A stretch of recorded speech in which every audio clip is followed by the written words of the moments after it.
प्रणाम। Master master master साहब चार किसको नहीं आ रहा है? ये मुर्गा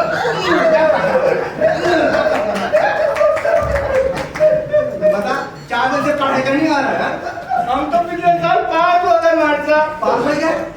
अरे क्या परमेश्वर के नहीं हम तो अपने बाबू के लगा। अरे बच्चा धोखे मार दिया। मास्टर महाराज तो आशीर्वाद होता है समझे? हाँ जाएगा अपने बाबू से कह देना कि मास्टर मधुसूदन के लिए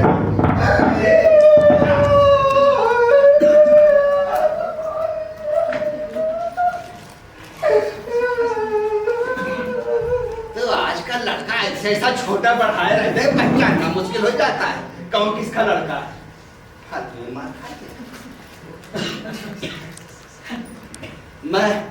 मैं हूँ इस गांव के विद्यालय के एक मास्टर। बस इतना सही संक्षिप्त परिचय है मेरा। लेकिन मैं जिनके बारे में आपसे बातें करने आया हूँ यानी बाबू रसिक लाल, उनको मैं उस वक्त से जानता हूँ जब वो लॉ कॉलेज में पढ़ा करते थे। मेरे सामने ही वो वकील बने और आनंद फानंद में चमक गए। देखते देखते बंगला बन गया, जमीन खरीद ली और शहर के रईसों में शुमार हुए। लेकिन पता नहीं क्यों बाबू रसिक लाल मुझे कुछ जचते ना थे। भाई कोई भला आदमी खामखा टेढ़ी टोपी लगाकर बाहर निकले या सुरमा लगाकर सीधी मांग निकाले, मुंह को पान से फुलाए हुए, गले में बेला या मोदी का गजरा पहने हुए, तंजीब का कुर्ता पहने बाजार में कोठों में ताक झांक करता हुआ ठट्ठा मारते निकले। अरे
ऐसे आदमियों से मुझे बहुत चिढ़ होता है।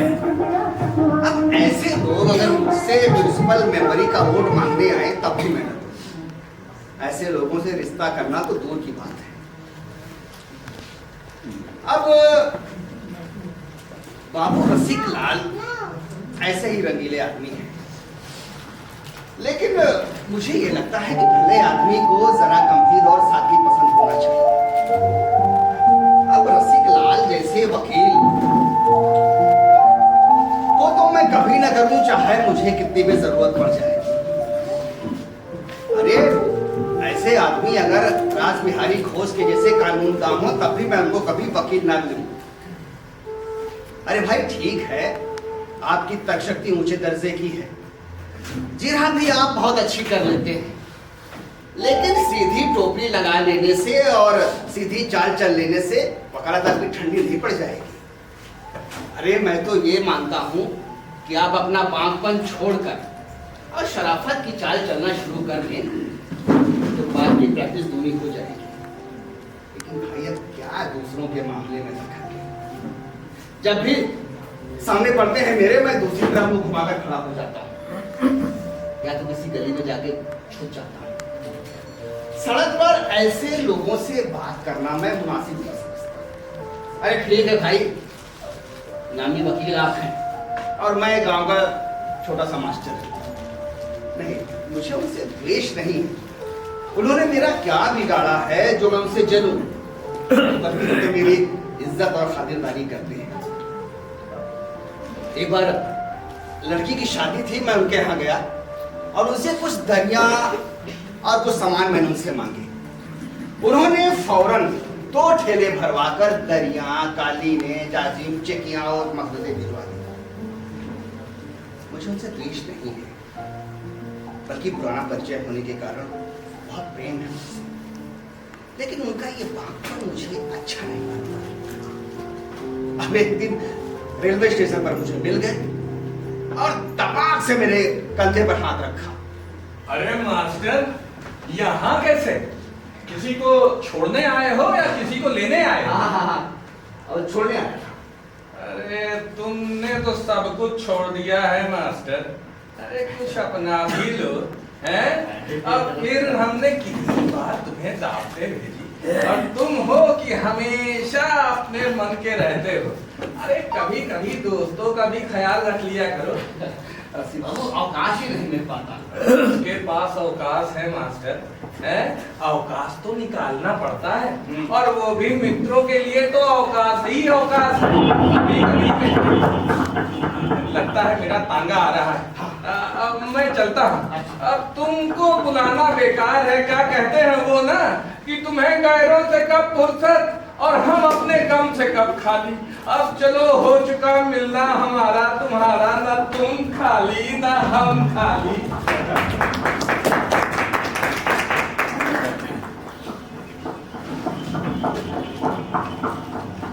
मैंने हंस तो दिया, लेकिन जब कोई इतना लिहाज करे तो फिर उससे रुखाई से कैसे पेश आए? और फिर बड़े लोगों से बिगाड़ करना अच्छी बात भी नहीं है।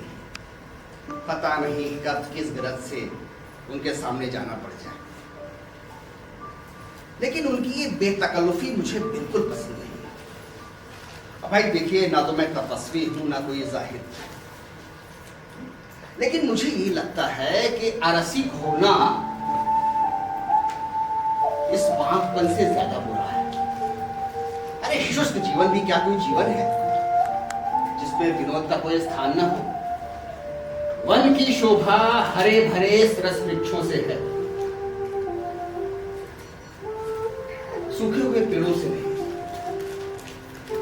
और मैं तो ये कहता हूं कि आप जो कुछ भी करना चाहते हैं आप करिए, लेकिन भाई छुपा करके। आप शराब पीना चाहते हैं, बिल्कुल पीजिए, लेकिन ये क्या कि शराब पीकर आप यहां वहां गिरते फिरे। आप रूप की उपासना करना चाहते हैं, बिल्कुल करिए भाई, लेकिन ये क्या कि औरतों को अपने अगल बगल बैठाकर मोटर में अपने छहलपन का ढिंढोरा पीटते फिरिए। फिर रसिकता की भी एक उम्र होती है।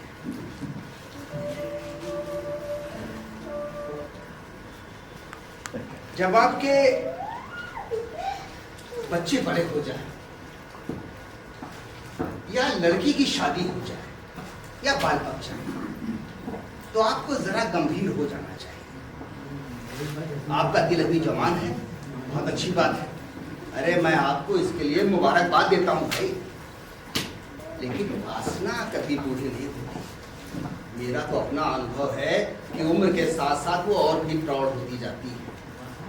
इस तरह कुलेले करना मुझे किसी ओछेपन से कम नहीं लगता। देखिए भाई, सींग कटाकर बछड़ा बनने की मनोवृत्ति का मैं कायल नहीं हूं। अरे कोई आपका क्या कर लेगा, लेकिन 4 लोग, 4 भले लोग आपकी तरफ उंगली उठाएं, ये भी कोई अच्छी बात नहीं है। अब देखिए, आपको भगवान ने संपन्न बनाया है, बहुत अच्छी बात है, लेकिन आप अपनी संपन्नता का इस विपन्न संसार में दिखावा करते फिरे, या जो क्षुधा से व्याकुल हैं उनके सामने आप रसगुल्ले उड़ाएं, तो भाई मुझे तो ना इसमें कहीं रसिकता दिखाई पड़ती है और ना ही आग लगता है।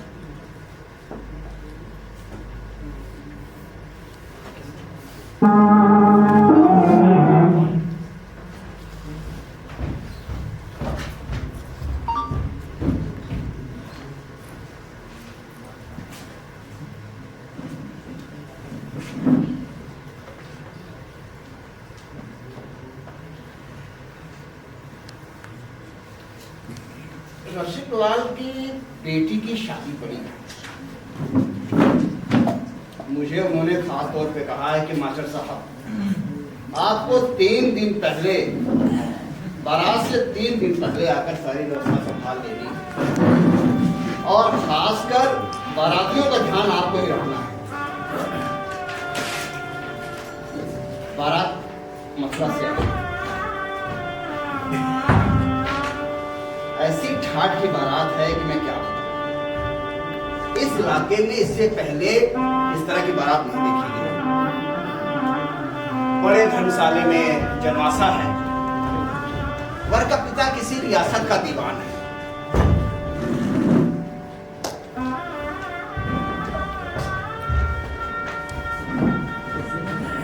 तकरीबन 1000 आदमी यानी कि बाराती के तौर पर आए थे। अब इतने लोगों का इंतजाम करना कोई हंसी खेल नहीं है।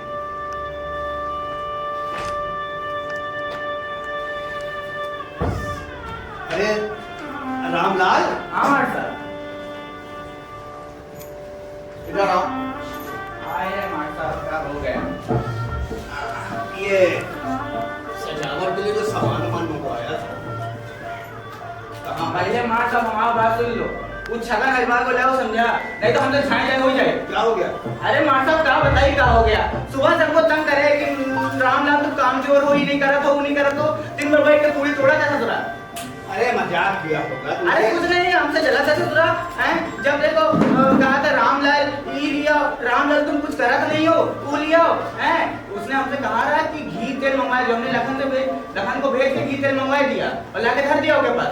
अब कहा था कि घी कहाँ है, तेल कहाँ है। अरे हमका क्या पता घी कहाँ है, तेल कहाँ है, तुम का दे दिए। अरे तो सब सामान है उसके पास, रख उसको दिखा दो ना। अरे मान साहब उन्हें हमको लिस्ट दिया रहा, कह रहे कि पर्चा में सब मसाले का नाम लिखा है। हाँ, मुंशी जी के यहाँ से मंगवा दो, और मुंशी जी के यहाँ से हमने मंगवा दिया। अब ससुरा कहा था कि जीरा कहाँ है, अजवाइन कहाँ है, ये कहाँ है, अब हमका क्या पता कहाँ है। देखो तुमको हमने सारे कर्मचारियों को मुखिया बनाया है, अरे मार तो तुमसे इसीलिए पूछ रहा, समझो? अच्छा बुरा ना मानो। मार साहब आपके मुखिया के चक्कर में मतलब पूरे गांव को पता है कि असली देसी घी छोड़ो इस है। बात को, हमको पहले ही बताओ सजावट के लिए जो फूल मंगवाए थे सब कहाँ है? मार साहब तो ले आए हम, उन्होंने बताया नहीं कहा आपको। नहीं। तो मार साहब यहो काम हम करी, कहाँ बताए, सब लाए के धर दिया, उन्होंने बताया नहीं, आपको खबर नहीं हुई। तो एक काम करो, जितना सामान बोले सब लाया हो ना? सब ले आए हो, गेंदा लिया है, गुलाब लिया है, चमेली लिया है, और एक रहा रगड़े खातिर, हाँ वो लिया है, और वो गुलाब जल, हाँ सब ले आए हैं। अब केवड़ा जल लाए कि नहीं? अब वो ले आए हैं। पानी में डलवा देना होगा। ठीक मान साहब, ठीक है, जाओ। ठीक मान साहब। और कुछ मान साहब? हाँ, फूल बहुत बड़ा है, हाँ वही बड़ा, उसको पटका में रखवा, बड़के वाले में। छुटके बैठा है। छोटे में रखा है, बड़के में रखवा है, तो लड़का बहुत जानेंगे उसको। ठीक मान साहब, अब सुनो। हाँ मान साहब। चादर से ढक देना। ठीक। और सुनो, हाँ मान साहब। पानी छिड़कवा देना, सूख जाएगा। ठीक मान साहब। और सुनो, हाँ मान साहब।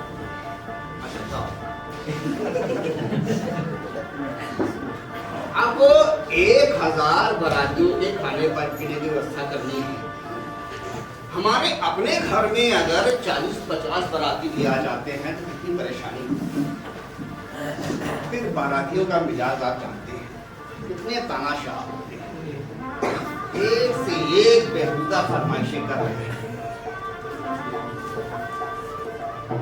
कोई चमेली का तेल मांग रहा था, कोई आंवले का, कोई इत्र, कोई केश रंजना, कोई कुछ। लेकिन सबकी फरमाइशें पूरी हो रही थी। लेकिन तभी तमतमाता हुआ रामलाल मेरे पास आया। मान साहब, ये बाराती है कि गंजेड़ी बनेड़ी है? क्या हुआ? का आपने हमसे कहा था कि पाव भर भांग ला के दे देना ससुरन का। हाँ। हाँ, अगर पाव भर भांग तो कम पड़ते, तो हमने ला के दे दिया ससुरन का किलो भर। कल्लू पहलवान को दिया, और मान साहब काजू, पिस्ता, बादाम, खरबूजा के बिया, अनार, निमकान ऐसे चीज डलवाए कि ससुरन सूंघे ना होंगे कभी जिंदगी में। मान साहब सब ढकेल गए अंदर, और कहा था कि पसेरी भर भांग चाहिए। पसेरी भर चाहिए? पागल हो गए? क्या होगा? अरे पिएंगे कि धूनी पिएंगे? अरे मार साहब हमको ना पता है कि क्या करिए कि धुनी दी है कि डूब के मर जाइए। तुम एक काम करो, तुम अपना काम करो, ठीक है? मार साहब बधाई दे रहे हैं, आप देख लो नहीं तो हमसे जहाँ जाए मुझे। अरे तुम तो अपना काम करो, हम देख। आओ कुछ मार साहब। अभी जब कुछ हो तो बुलाएंगे। जाओ। अब बताइए, बाराती पसेरी भर भांग मांग रहे हैं। फरमाइश की भी कोई लिमिट होती है, हद होती है। इसके बाद बारातियों ने जो फरमाइश की उससे मेरा गुस्सा सातवें आसमान पर चला। बारातियों में से कुछ बाराती अव्वल दर्जे के सिनेमा का टिकट मांग रहे थे। मुझे सुनकर गुस्सा आया और मैं जनवासे की ओर बढ़ा कि जाके एक एक को सुनाऊं। लेकिन क्या बताऊं बाबू रसिक लाल को, रास्ते में मुझे मिल गए। अरे माँ साहब, काहे आप बुलबुला होते हैं? अरे जहाँ इतना खर्च हो रहा है मास्टर, वहाँ 200-400 का मुंह ना दिखा। अब फिर हमारी लड़की की पोजीशन दी, हमने वो किया है कि जो वो सोच ना पाए। फिर गांव के लोग आए करके यहाँ अपना जब घूम घाम के जाएंगे तो केकर तारीफ करेंगे। आप हमारी हैं? अब सिनेमा देखने का जिद करते हैं तो पूरा कर दो। 200-400 जो लगे रामलाल को दे करके वहाँ उस कस्बे से जो है टिकट मंगवा दो। अब देखो गुस्साओ मत, सारी व्यवस्था तुम ही देख रहे हो, तुम ही को देख रहा हूँ। मैं जरा दूसरों से मिलके आता हूँ। हाँ? अब दोनों हाथ से बटोरे हो तो खर्चा करो, हमें क्या करना? अरे रामलाल, ए रामलाल, नन्हे, ए छोटुआ, कहाँ चले गए सब? अरे ए रामलाल, अरे छोटे नन्हे को कहा बुलावा तो बताओ क्या हुआ? ये बताओ कस्बा में कौन कौन सिनेमा लगा? सिनेमा? हाँ,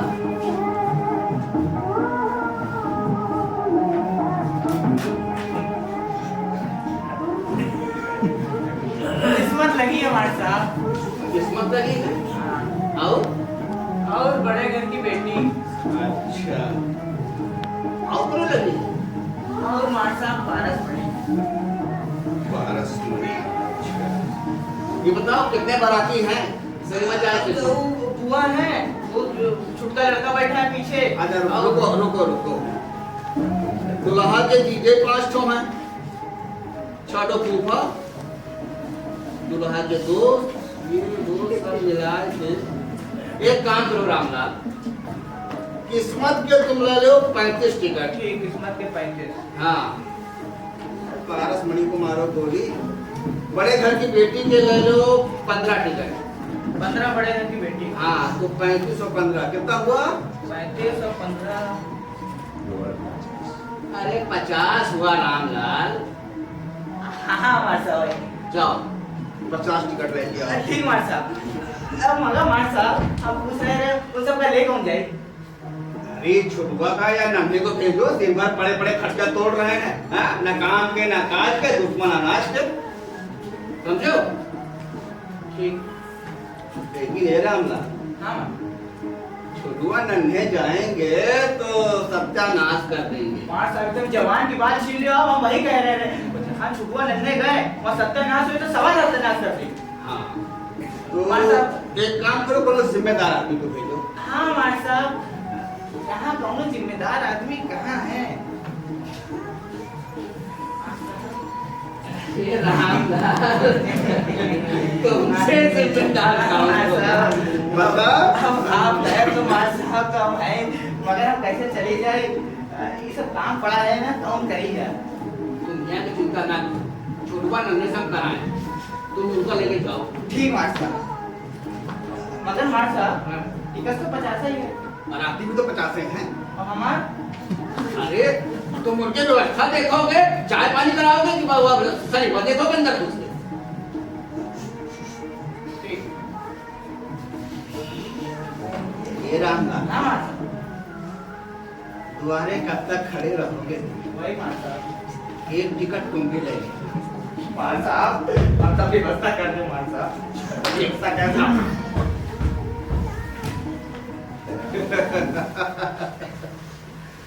सिनेमा का जुनून, वाह रे।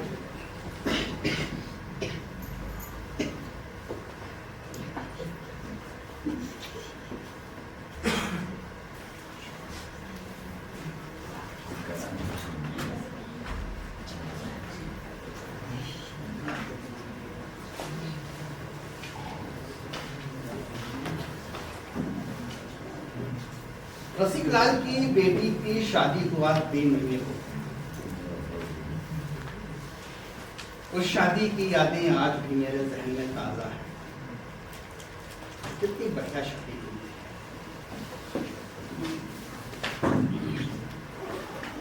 लेकिन आज सवेरे जो मनहूस खबर मुझ तक पहुंची, उसमें मेरे पैरों तले की जमीन को खिसका दिया।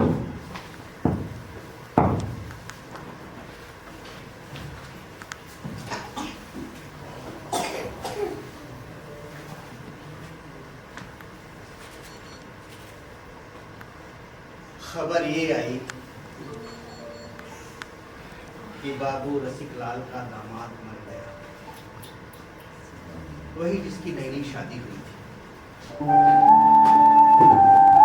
इंग्लैंड गया था सिविल सर्विस के लिए। उस लड़के का सौम्य चेहरा मेरी आंखों के सामने घूम गया। कितना प्रतिभाशाली बच्चा था। हाय रे दुर्भाग्य, उसके घर वाले उसका अंतिम दर्शन भी नहीं कर पाए। और उस बिटिया की क्या, जिसके हाथों की मेहंदी और पैर में लगा आलता अभी फीका भी नहीं पड़ा था। अरे भगवान, तो इतना निर्दयी कैसे हो गया।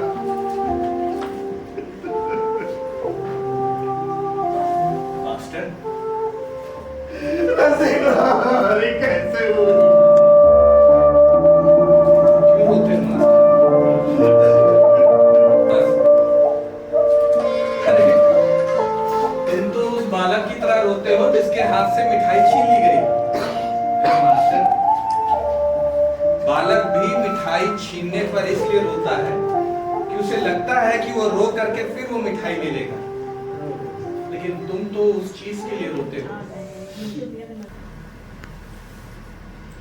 इसके बाद मेरा तबादला वहां से दूसरे शहर में हो गया। तकरीबन 1 साल हो गए।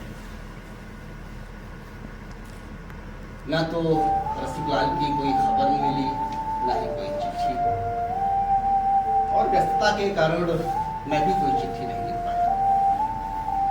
लेकिन आज अचानक, अरे मास्टर चाचा है क्या? अरे कौन? अरे मैं राजू। आजा बेटा आजा। प्रणाम चाचा। प्रणाम बेटा, खुश रहो। क्या हुआ? तो सवेरे सवेरे डाकिया चाचा आए रहे, हाँ। तो आप स्कूल गए रहे तो उन्होंने हमें ये दिया, कह रहे कि डाक्टर मास्टर चाचा को दे। अच्छा अच्छा।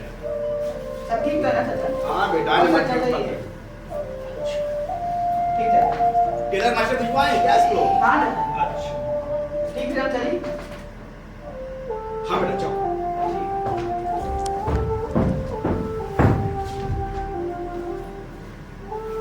रसिक लाल के बेटे की शादी हो रही है। उन्होंने मुझे यह निमंत्रण पत्र भिजवाया है और नवेद के नीचे अपने हाथों से लिखा है कि मास्टर साहब आप इस शादी में जरूर आइएगा, नहीं तो शादी का मजा अधूरा रह जाएगा। और नीचे एक शेर भी लिखा है, इस शौके फिरामा की यार अब कोई हद है कि नहीं, वो वादा करे या इनकार, तुम रास्ता देखते रहे। 1 सप्ताह का समय था। मैंने नए कपड़े बनवाए, बहू के लिए नई साड़ी खरीदी और खूब सज धज कर रेलगाड़ी पकड़ी वहां जाने के लिए। स्टेशन पहुंचकर वेटिंग रूम में जाकर मैंने नया सूट पहना। आप एक ही काम करते रहिए तो मन कुंठित हो जाता है, लेकिन जीवन में कुछ ना कुछ नया होता रहे तो मन प्रफुल्लित हो जाता है। बाहर निकल के मैंने तांगे वाले को आवाज दी, अरे भाई तांगा। हाँ मालिक। खाली हो? हाँ खाली है। अच्छा चलो। ठीक ठीक बात। अरे चली कहाँ? अरे बाबू रसिकलाल के घर। बाबू रसिकलाल वकील साहब? हाँ हाँ जिनका बड़ा बगीचा है। हाँ, हाँ। तो के पीछे तो घर है। हाँ। ठीक है चलिए फिर। आप बड़ा बन के चल रहे हैं, कुछ है क्या? अरे उनके बेटे की शादी में है भाई। अच्छा अच्छा अच्छा ठीक है चलिए। साल भर में कुछ बदला नहीं। अब यही कहेगा मास्टर। अरे बच्चा, हम यहाँ के स्कूल के मास्टर हुआ करते थे। अच्छा अच्छा तबादला हो गया।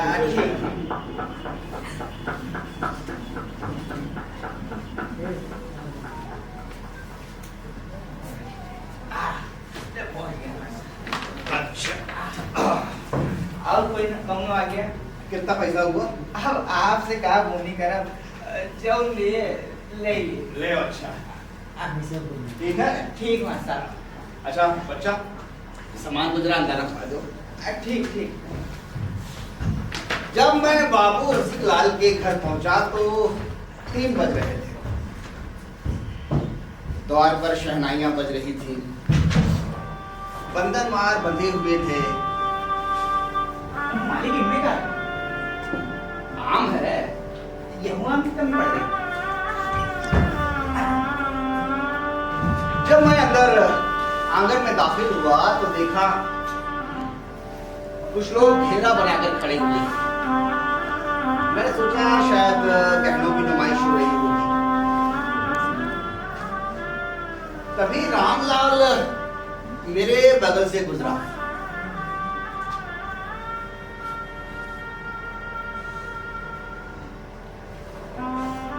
उसका हाव भाव देखकर मुझे अचंभा लगा। इतने दिन बाद मुझे वो देख रहा था, ना तो अभिवादन, ना मुझसे मिला और चला गया। जिज्ञासावश मैं आगे बढ़ा और भीड़ को चीर के जब मैंने देखा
तभी मैंने देखा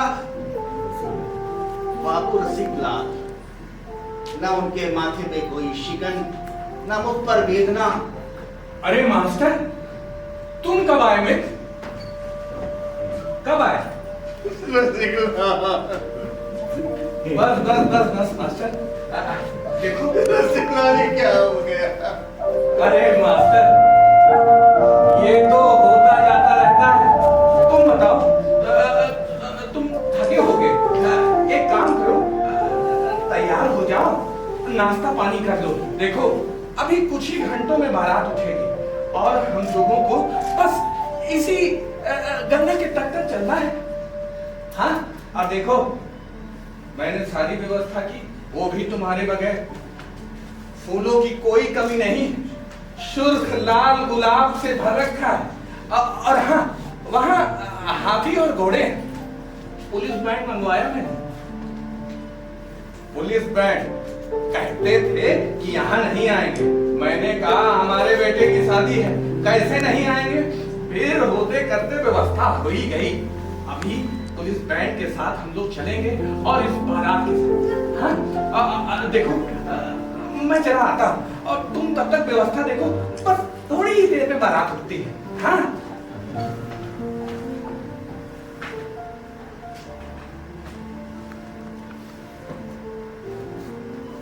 रसिक लाल के आसपास के लोग रो रहे थे,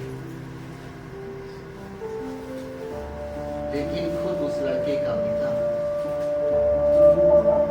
उन डूबती डगमगाती नौकाओं और जहाजों के बीच में स्तंभ की भांति खड़ा था।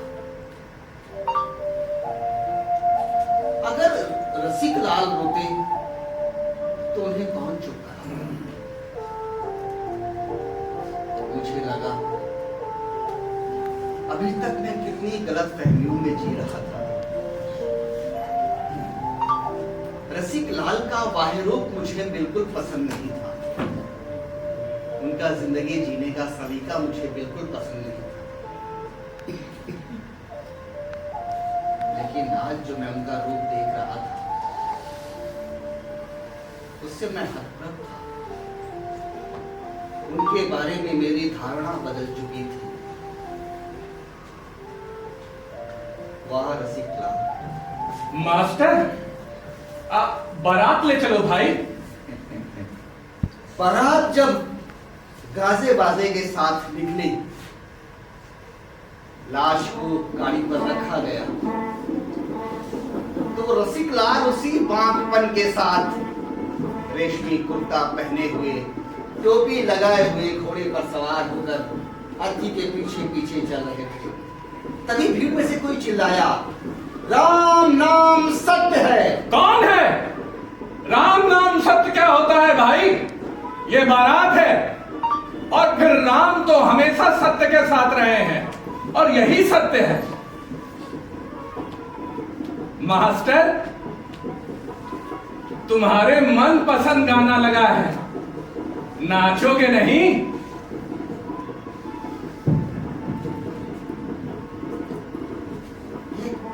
कैसी बारात थी?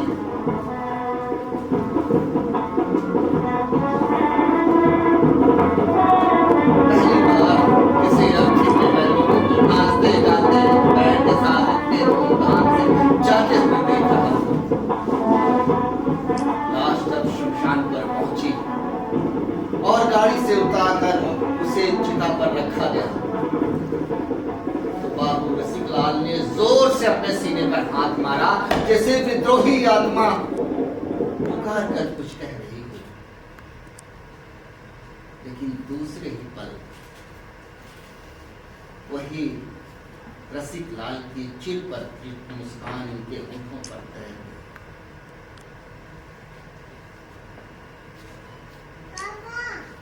वाह रसिक लाल, तुम्हें मैं क्या समझ रहा था, तुम क्या निकले। धन्य हो रसिक लाल, धन्य हो तुम, धन्य हो तुम्हारा कलेजा, धन्य हो तुम धन्य हो रसिक लाल।